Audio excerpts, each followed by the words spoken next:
Hello and welcome to Marshall institute. तो हम लोग प्लस वन कर रहे थे आपका फर्स्ट चैप्टर, जिसमें लास्ट हमने किया था मोल कॉन्सेप्ट, जो कि सोल्यूशन की बात करी थी हमने, उनके रिलेटेड हमने न्यूमेरिकल्स किए थे। तो आज हम लोग डिस्कस करने जा रहे हैं बिल्कुल ही एक अलग सा कॉन्सेप्ट, उसके न्यूमेरिकल्स ही नो डाउट फिर भी जो है न्यूमेरिकल्स ही डिस्कस करने वाले हैं, और उसका नेम है एम्पिरिकल एंड मॉलिक्यूलर फार्मूला।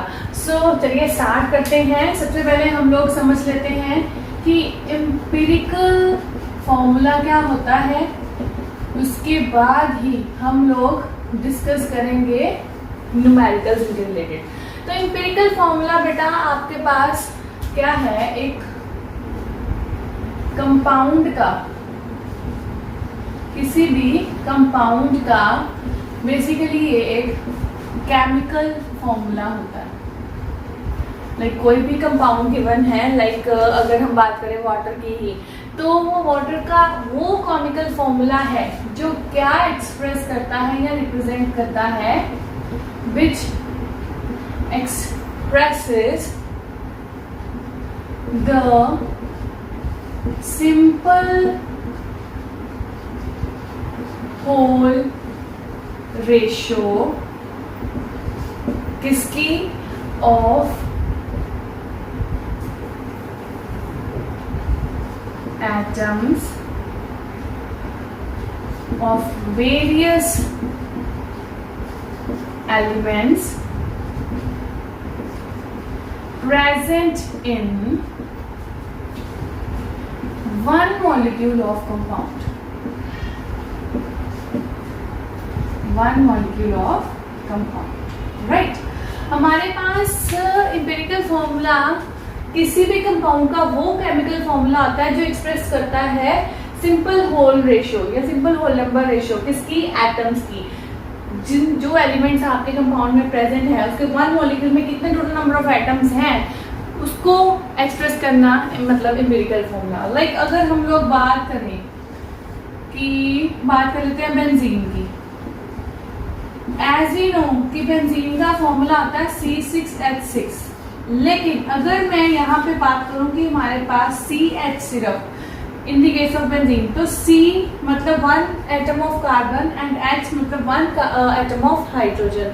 तो यहाँ पे ये सिंपल होल नंबर रेशियो दे रहा है यहाँ पे 1:1 की, जो कि क्या है हमारा empirical formula. Basically empirical formula हमारे पास कंप्लीट फॉर्मूला नहीं होता, उसमें सिर्फ हम ये बताते हैं कि जो कंपाउंड में एलिमेंट्स प्रेजेंट है वो एलिमेंट्स में हमारे पास टोटल एक मॉलिक्यूल की अगर बात करें तो उसमें एटम्स कितने हैं, उनकी रेशियो कितनी है, तो वो एम्पिरिकल फॉर्मूला है। जैसे मैं आपको बताऊं कि हमारे पास let us suppose hydrogen peroxide की बात करें, अगर हाइड्रोजन परऑक्साइड का फॉर्मूला आता है H2O2, राइट।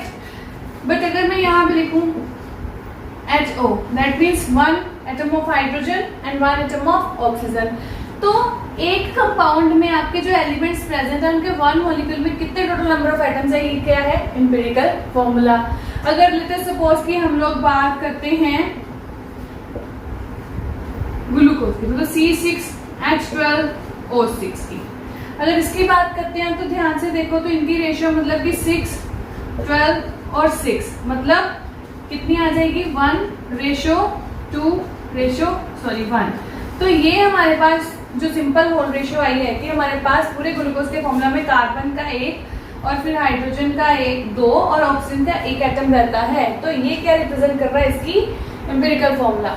बट अगर हम लोग बात करते हैं मोलिक्यूलर फॉर्मूला की, तो मैं आपको बता दूं मोलिक्यूलर फॉर्मूला बेसिकली एक कंप्लीट कह लो या फिर एक्चुअल कह लो कि एक्चुअल रिप्रेजेंटेशन होती है।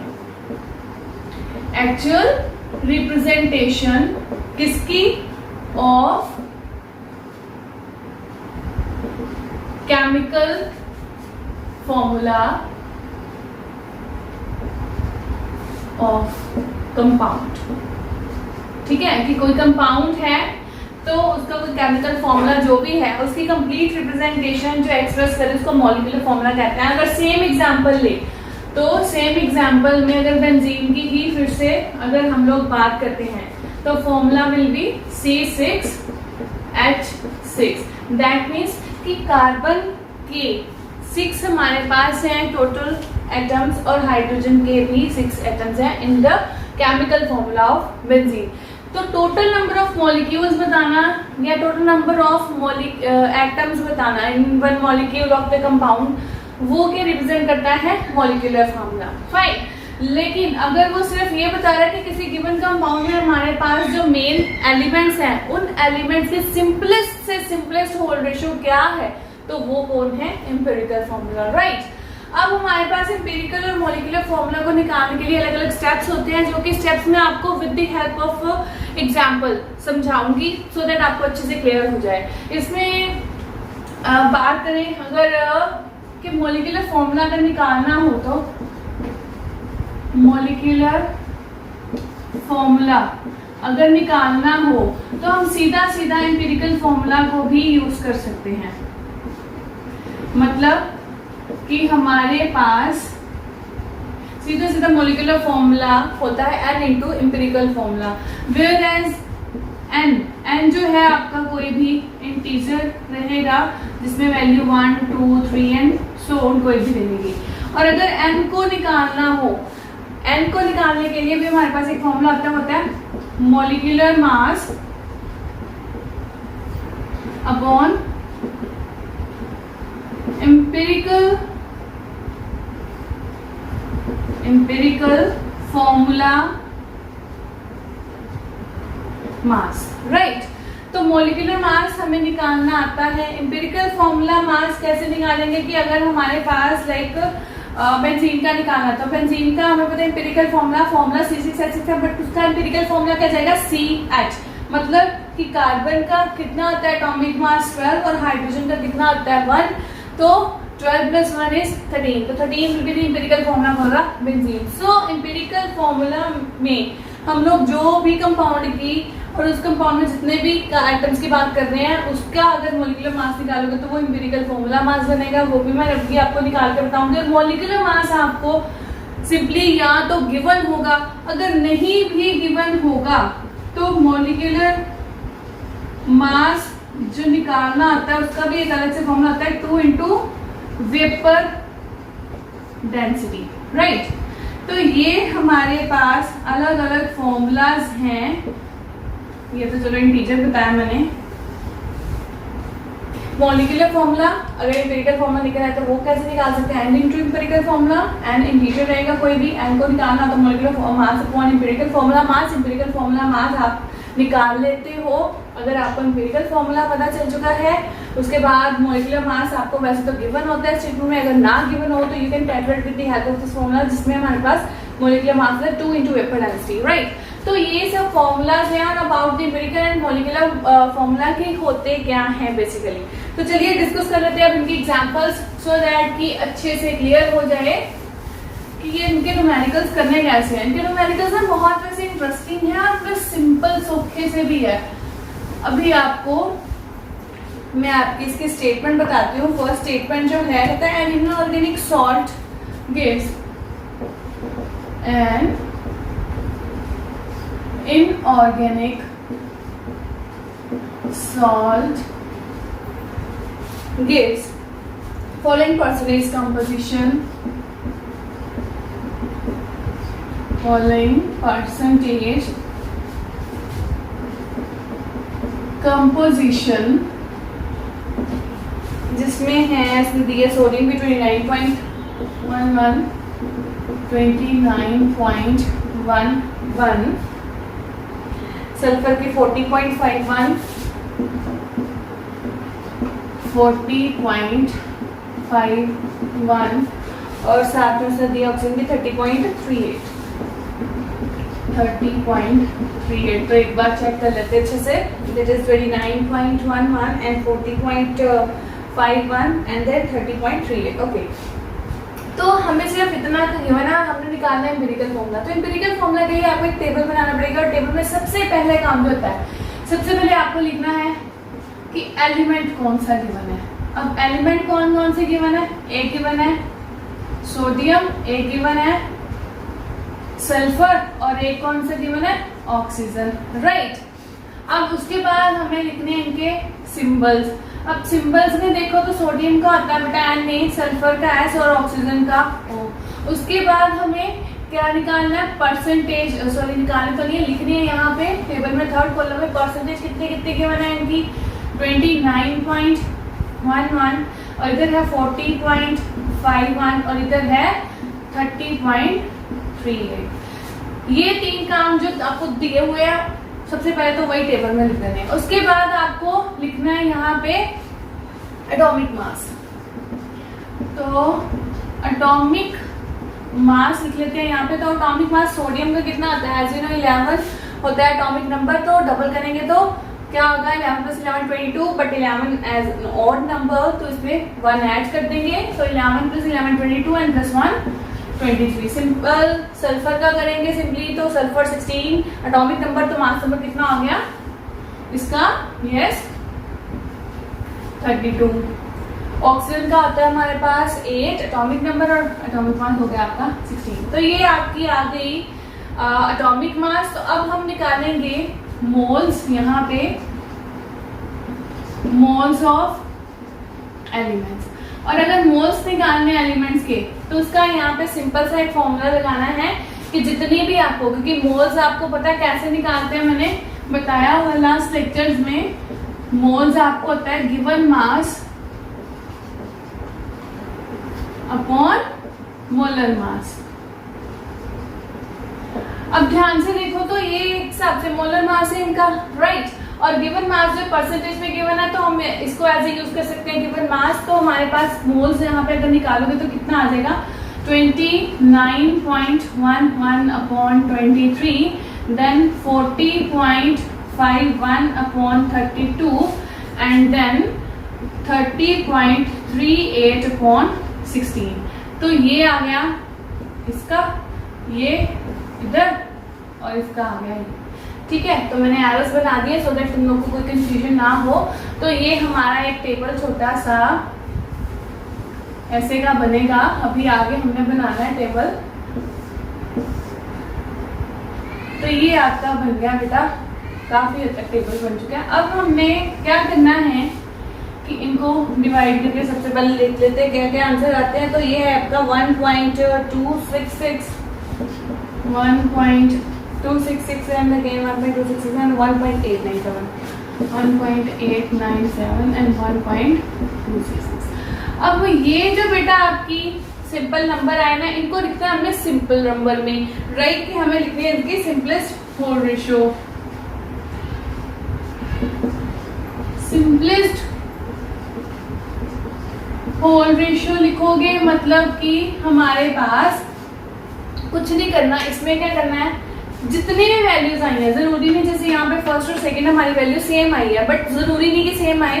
तो आपने क्या करना है यहाँ पे सबसे छोटा जो है वैल्यू, सबसे छोटी जो वैल्यू आएगी या सबसे छोटा आंसर आएगा उसको उठाना है। जैसे यहाँ पे देखें तो यहाँ पे 1.8 है, ये 1.2 और 1.2, तो 1.2 ये तो चलो सेम है, तो 1.2 हमारी स्मॉलर है एज कम्पेयर टू 1.8। तो हम क्या करेंगे 1.2 वाली टर्म को उठाएंगे और जोन से भी आप छोटी टर्म को उठाओगे उस वैल्यू को बाकी सब आंसर्स के साथ डिवाइड कर देना है, राइट। अब यहाँ पे क्या करोगे, अगर यही वैल्यू निकाली है तो यहाँ पे तो चलो इनको ही डिवाइड कर दोगे, सिमिलरली इधर भी डिवाइड कर दोगे, सिमिलरली इधर डिवाइड कर दोगे। अब इनका आंसर तो 1 और 1 आएगा और इधर इनका आंसर आएगा 1.5। अब हमारे पास ऊपर क्या लिखा है होल रेशो, ठीक है, जिसमें हम लोगों ने 1 2 3 4 5 6 7 8 9 सो ऑन ऐसे, और सिंपल लिखा तो बस 1 2 3 4 लाइक ऐसे करके हमारा आंसर आना चाहिए। लेकिन यहाँ पे क्या आ गया पॉइंट। अब यहाँ पे जो पॉइंट है या तो अगर तो वो सीधा रिजोल्व आउट होता है तो करने दो, ठीक है, हो जाए तो वेरी गुड। अब 1.5 है तो 1.5 को हम लोग कैसे सॉल्व कर सकते हैं कि अगर मैं इसको जो इसके साथ करोगे ना बेटा, पहली बात ध्यान सुनो कि जो इसके साथ करोगे वो बाकी सबके साथ भी करोगे, मतलब मल्टीप्लाई डिवाइड कुछ भी जो भी आप करने वाले हो ताकि पॉइंट आपका रिमूव हो जाए। तो सबसे पहले अगर मैं इसको 2 से मल्टीप्लाई करती हूँ तो यहाँ पे तो 2 आ जाएगा, यहाँ पे भी 2 आ जाएगा, यहाँ पे हम फिर से लिख देते हैं simplest whole number ratio, right. अब यहाँ पे 2 × 1 2, 2 × 1 2। अगर मैं यहाँ पे, और ये चीज आपको वैसे साइड पे करके देख लेनी है, जैसे 2 × 1 ये तो हमें पता है 2 आ जाएगा, सेकंड में भी 2 आ जाएगा। 1.5 × 2 अगर करते हैं तो इसको कैसे सॉल्व करेंगे, 15 नीचे 10 × 2, तो ये आ गया आपका कितना आ गया, यहाँ पे 2, यहाँ पे 3, 2 2 कैंसिल, तो कितना आ गया 3। देखा आपने, आपको सिंपल नंबर मिल गया और मल्टीप्लिकेशन ऑफ 2, तो यहाँ पे भी 2, यहाँ पे भी 2, क्योंकि इधर भी मल्टीप्लाई करोगे, इधर भी मल्टीप्लाई करोगे 2 से, और इसको मल्टीप्लाई करने पे आपका आंसर आएगा 3। तो हमें यही सिंपल होल नंबर रेशियो ये चाहिए थी, राइट। जरूरी नहीं है कि आपको 2 के साथ ही मल्टीप्लाई करना है। आप अगर 2 के साथ नहीं आंसर आ रहा, मान लो अगर 2 के साथ करने पर हमारा आंसर फिर से पॉइंट में आता, तो नेक्स्ट क्या करना था, आपने 3 से मल्टीप्लाई करके देख लेना था, फिर 4 से करके देख लो, ठीक है। तो ऐसे करके आप पॉइंट्स को रिजोल्व आउट कर सकते हो। अगर वो राउंड ऑफ हो रहा है सिंपली पॉइंट, तो आप राउंड ऑफ भी कर सकते हो। तो सिंपल होल नंबर रेशियो आपके पास यहाँ पे आ चुकी है, तो इसको कर देते हैं इरेज। अब ध्यान से देखो, तो हमारे पास सोडियम के लिए आंसर आया 2, सल्फर के लिए भी 2 और ऑक्सीजन के लिए भी 2। दैट मीन्स कि हमारे पास फॉर्मूला जो बनेगा एम्पिरिकल फॉर्मूला वो Na2S2O3 बनेगा, राइट। तो ये हमारा है एम्पिरिकल फॉर्मूला, जो कि स्टेटमेंट में उन्होंने पूछा कि सोडियम का, सल्फर का और ऑक्सीजन का परसेंटेज गिवन है, एम्पिरिकल फॉर्मूला निकाल के बताओ, तो ये हमने निकाल दिया। तो देखा आपने कितना इजी है। बस एक चीज जो आपको याद रखनी है कि सबसे पहले जो गिवन है वो डाटा फर्स्ट 3 कॉलम्स में क्लियर, और सबसे पहला काम चौथे नंबर पे जो आपको मतलब निकालना है वो है एटॉमिक मास, मतलब मास नंबर। अब बाकी के काम उसके बाद में मोल्स निकालने हैं, दोनों को डिवाइड करोगे, मोल्स निकाल के दूसरे नंबर पे सबसे छोटी वाली वैल्यू उठानी है और उसको सारे आंसर्स के साथ डिवाइड कर देना है। और अगर तो सिंपल नंबर आ रहे हैं तो बहुत ही अच्छी बात है, अगर नहीं आ रहे कोई पॉइंट में आ रहा है तो उसको रिजोल्व कर दो, राइट। तो ये था हमारा एम्पिरिकल फॉर्मूला। तो अभी हम लोग एक एग्जांपल करेंगे मॉलिक्यूलर फॉर्मूला के रिलेटेड। तो उससे पहले हम लोग ये बोर्ड साफ कर देते हैं। ओके, तो अभी हम लोग यहाँ पे सबसे पहले लिख देते हैं मॉलिक्यूलर फॉर्मूला। मॉलिक्यूलर फॉर्मूला में स्टेटमेंट एक तो रीड कर ले और एक हम लोग अपना मार्कर चेंज कर लेते हैं। और स्टेटमेंट आपकी है कि a compound contains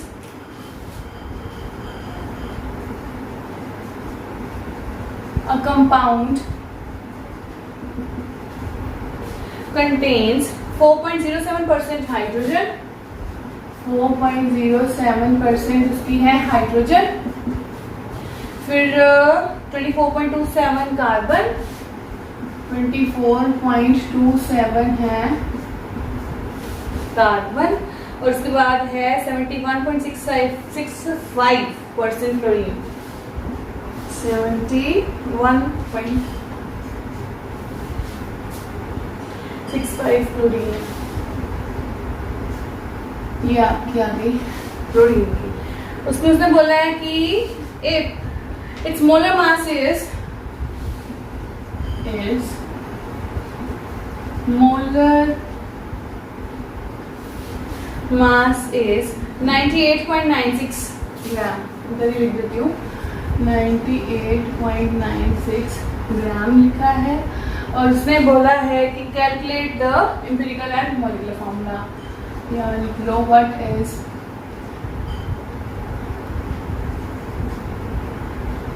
molecular and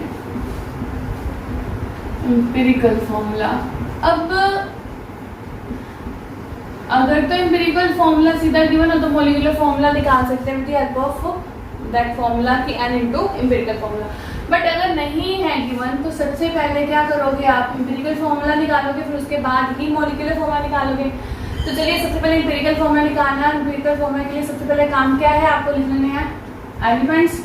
कि एलिमेंट्स कौन कौन से गिवन है। तो एलिमेंट्स है हमारे पास, पहला है हाइड्रोजन, दूसरा आपको गिवन है कार्बन, तीसरा गिवन है क्लोरीन। उसके बाद का काम आपका सेकंड नंबर पे सिंबल H, C और C है। फिर उसके बाद परसेंटेज जितनी भी गिवन है, परसेंटेज गिवन है आपको 4.07, इधर गिवन है 24.27 और इधर गिवन है 71.65। हाँ जी, अब ये तो हमारा जो गिवन था वो काम हो गया। अब तीसरे नंबर पर मैंने क्या बोला था, सबसे पहले आपको क्या लिखना है, एटॉमिक मास। तो एटॉमिक मास अगर हाइड्रोजन के लिए बात करें तो कितना रहेगा, ऑफ कोर्स 1, क्योंकि इसका atomic number mass number same होता है 1। कार्बन की बात करेंगे तो कितना आता है, एटॉमिक नंबर 6, तो मास नंबर या फिर एटॉमिक मास कितना हो गया आपका 12। क्लोरीन की बात करेंगे तो 17 होता है एटॉमिक नंबर, और यहाँ पे हम लोग क्या ले लेंगे, 17 + 17 34, बट ओड है तो +1 35। बट अगर एवरेज एटॉमिक मास लेते हैं क्लोरीन का तो हमारे पास वैल्यू कितनी आती है, 35.5। ओके, हमारा ये भी स्टेप कंप्लीट। अब क्या निकालना है हमने, नेक्स्ट स्टेप में मोल्स। अब मोल्स निकालने हैं तो क्या करना है, इन दोनों को डिवाइड कर देना आपस में, मतलब 4.07 by 1 24.27 by 12 और 71.65/35.5। तो ये हम इधर मार्क कर देते हैं कि आपको कोई कंफ्यूजन ना आ जाए। तो ये हमारे सामने जाते हैं। अब इन तीनों को हम लोग कर लेते हैं डिवाइड। तो डिवाइड करने पे आपके जो आंसर आते हैं 2.02, फर्स्ट का है 2.02, नेक्स्ट का है आपका, ओके वेट हम लोग को वैल्यू सही ले रहे हैं ना। ओके, एक मिनट बेटा, इसको जो है हाइड्रोजन का लिखा था मैंने। ओके, इसका आता है 4.07, मैं कहूँ कि हम लोगों ने क्या कर दिया 2.02, और फिर आपका आ रहा है 2.02। ओके, वैल्यूज चेक कर लेते हैं। ओके, 2.02। अब हमारे पास ये वैल्यूज आ चुकी हैं। अब हमारा काम क्या है, सिंपल होल रेशियो लिखना। अब सिंपल होल रेशियो का मतलब कि आपको क्या करना है, इसमें अब एक सबसे छोटी वाली वैल्यू उठानी है और वो वैल्यू के साथ कर देना है डिवाइड सारे आंसर्स को। अब सबसे छोटी वैल्यू जो है कौन सी, ऑफ कोर्स इधर 2 है, इधर भी 2 है, उधर 4 है, तो हम लोग कौन सी लेंगे, ऑफ कोर्स 2 वाली। तो अगर इनको हम लोग करते हैं डिवाइड 4.07 को 2.02 के साथ, इधर 2.02 को 2.02 के साथ, इधर 2.02 को अगेन 2.02 के साथ, तो इनके आंसर्स तो हमारे पास सिंपल आ गए 1। तो इसको जो सॉल्व करेंगे, इसको सॉल्व करने पे हमारा आंसर कितना आता है 2। तो दैट मीन्स कि हमारे पास कोई भी जरूरत नहीं पड़ी कुछ छेड़खानी करने की, हमारे पास simple whole number ratio as it is बन रही है, दैट इज 2 2 2 1 and 1।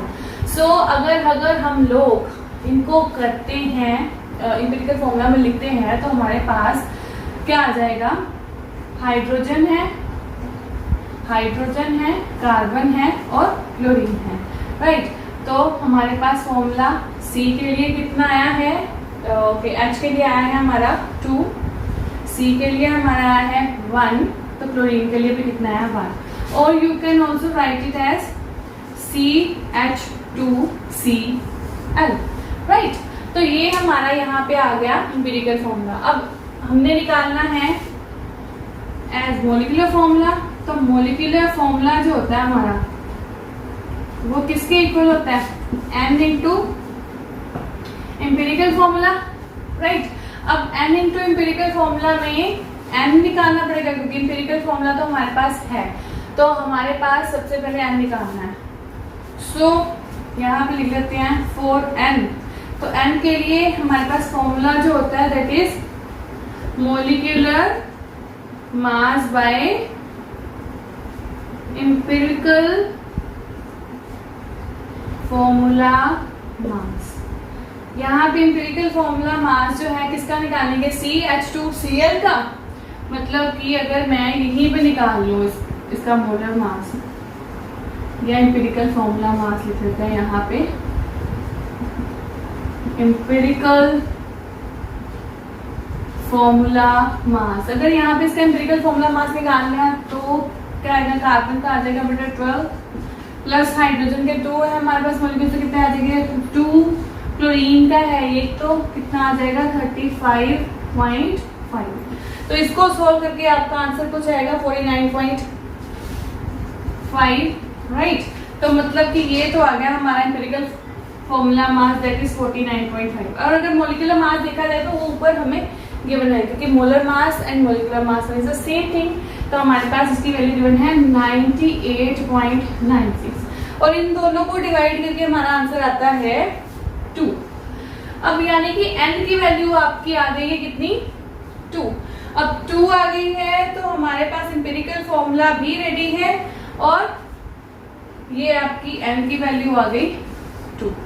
यहाँ पे मैं कर देती हूँ which implies molecular formula will be equals to 2 into empirical formula।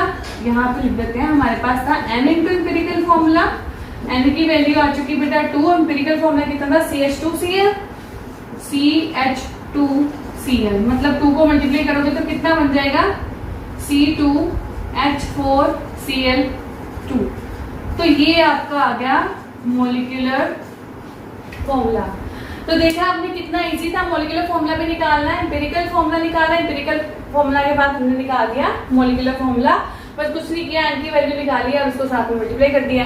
तो ऐसे के आपको न्यूमेरिकल्स बहुत इजी है, मोलिकुलर और एम्पिरिकल फॉर्मूला के आने वाले हैं, जिसमें आपको बस उनके एटॉमिक नंबर याद होने चाहिए। अगर वो याद रहेंगे तभी बेटा आगे का जो न्यूमेरिकल सॉल्व हो पाएगा। अगर यही याद नहीं होंगे तो सॉल्व नहीं होंगे न्यूमेरिकल्स। तो सबसे पहले आई सजेस्ट कि आपको एटलीस्ट जो मैंने एक सीरीज बताई थी आपको फर्स्ट 20 तक की कम से कम आपको याद ही होनी चाहिए। वैसे तो फर्स्ट 30 आपको याद करवानी होती है मैंने, बट फर्स्ट 20 पहले आप याद कर लो अच्छे से।